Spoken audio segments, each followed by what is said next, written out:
Last 1-2 দিনে Facebook খুললেই আমরা দেখতে পাচ্ছি যে ফেসবুক নাকি কন্টেন্ট ক্রিয়েটরদের টাকা বন্ধ করে দিয়েছে বলাটা ভুল, বলা ভালো যে আর্নিংসের পার্সেন্টেজ কিছুটা কমিয়ে দিয়েছে।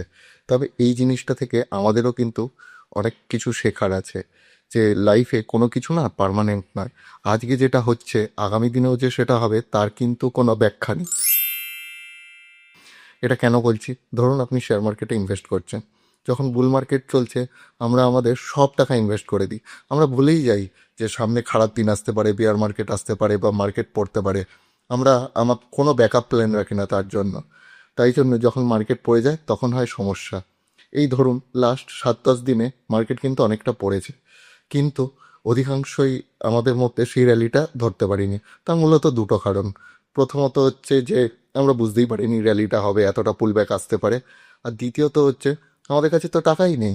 যা টাকা ছিল আমরা শেয়ার মার্কেট ইনভেস্ট করে দিয়েছি, সেগুলো এখন 20-30% করে লসে আছে। তো এইটা থেকে কিন্তু আমাদের শিখতে হবে যে সবসময় আমাদের ব্যাকআপ প্ল্যান রাখতে হবে, যে মার্কেট আজ ভালো কাল খারাপ হলে আমাদের ইনভেস্ট করার মতো টাকা যাতে থাকে। তাই জন্য কিছুটা ব্যাংকেও টাকা রাখা সবসময় জরুরি।